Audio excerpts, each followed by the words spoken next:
My name is Kayla. My name's Maddie. My name is Lexi. And we are going over Chapter 15 based on goal setting. 3 stages of goal setting system. The first stage consists of preparation and planning. This is assessing abilities and needs, setting goals in diverse areas, influences on goal setting, and plan goal achievement strategies. The second stage is education and acquisition. This consists of scheduling meetings, focusing on one goal at a time. And then stage 3 is implementation and goal follow up evaluation.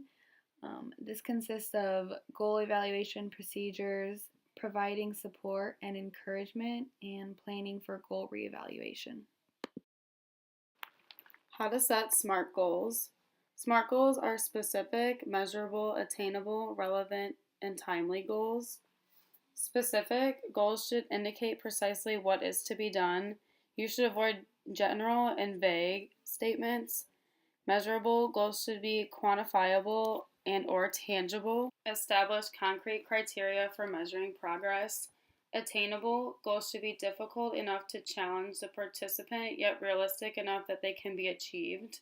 Relevant goals should apply to the participant and hold a significant level of importance to the individual.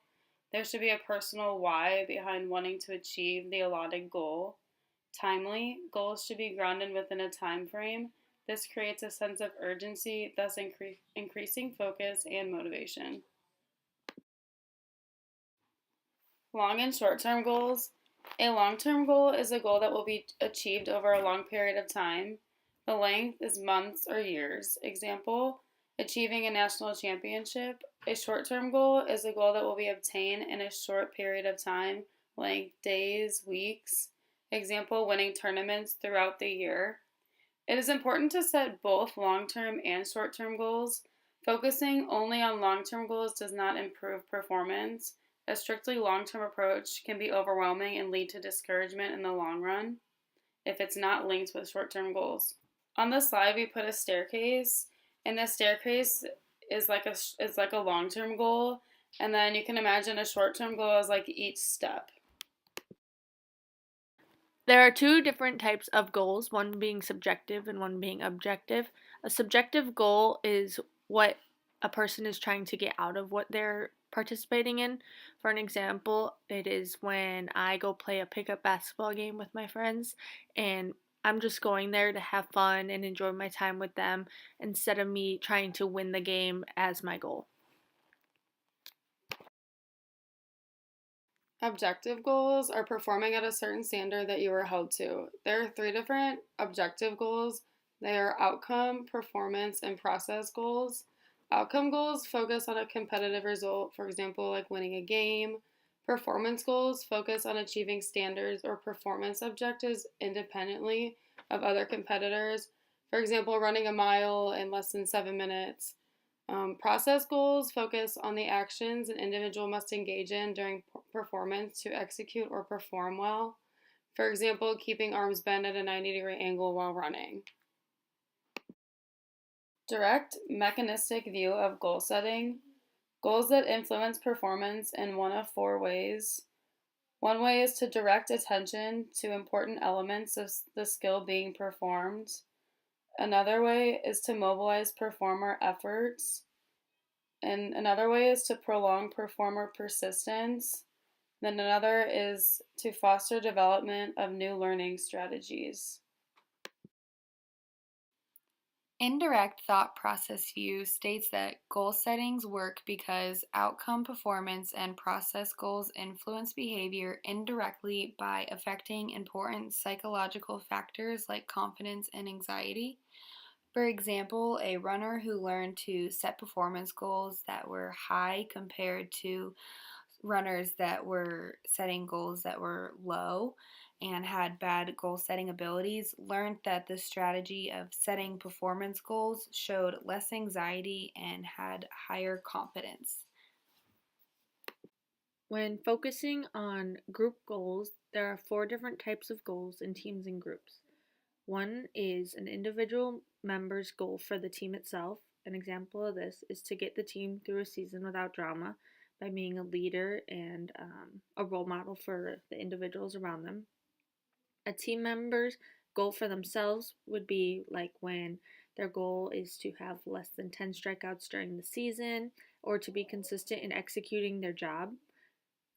The team's overall goal would be like setting a goal of having a conference championship to their name or to go undefeated in a tournament.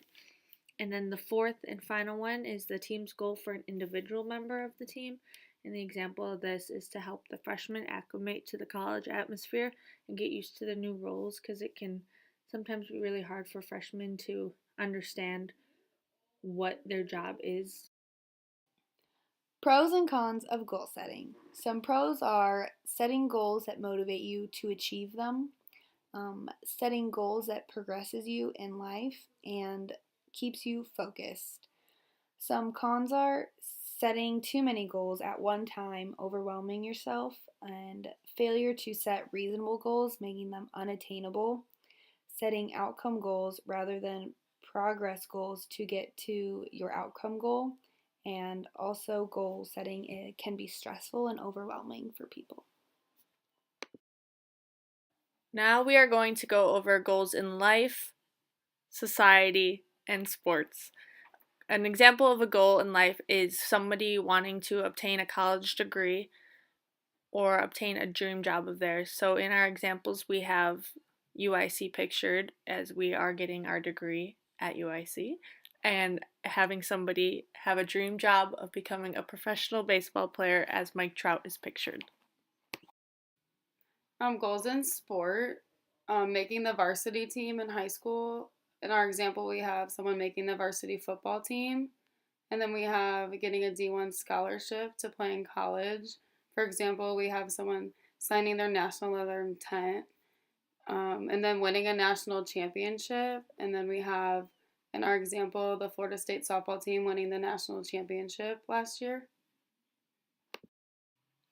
Some goals in society are global warming, for example, reducing your carbon footprint and using electric cars, and reduction in plastic use by using metal straws and reusable cups.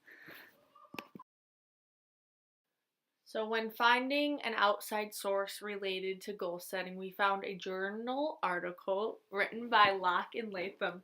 It was written in 2006, and we found a lot of key points that they made in there that we found relatively important to goal setting. It started out with the definition of goal setting. Locke and Latham stated that it implies discontent with one's present condition and the desire to attain an object or outcome. They also stated that the studies they performed showed that specific high goals led to a higher level of task performance than easy or vague goals did. So, when people made goals that required a lot more effort and attention than like an easy goal of, oh, I'm going to wake up at 7 in the morning, they performed a lot better in those moments. They also found that there is a positive linear relationship between goal difficulty and task performance, which also relates back to what I just stated. Throughout their article, they also focused on new directions in goal settings and what can be advanced in goals for people throughout their careers and lives, and the main components that need to take place to be successful in setting goals. So, for our critical questions, we have asked, do you think an individual could succeed in life without setting any goals? For example, do you think that someone would be able to do well in school and graduate if they didn't set goals of doing well in their exams and getting a certain grade or a certain GPA? Our second question is, do you think having goals sets you up more for success or failure? So, for example, if someone fails to achieve their goals, does this mean that they are going to quit and stop going for that goal, or are they going to try harder and keep striving towards it. For example, if someone wants to run the mile in a certain time and they don't get the time that they wanted, are they going to keep working hard and practicing so that they can get the time that they want, or are they going to quit and stop running?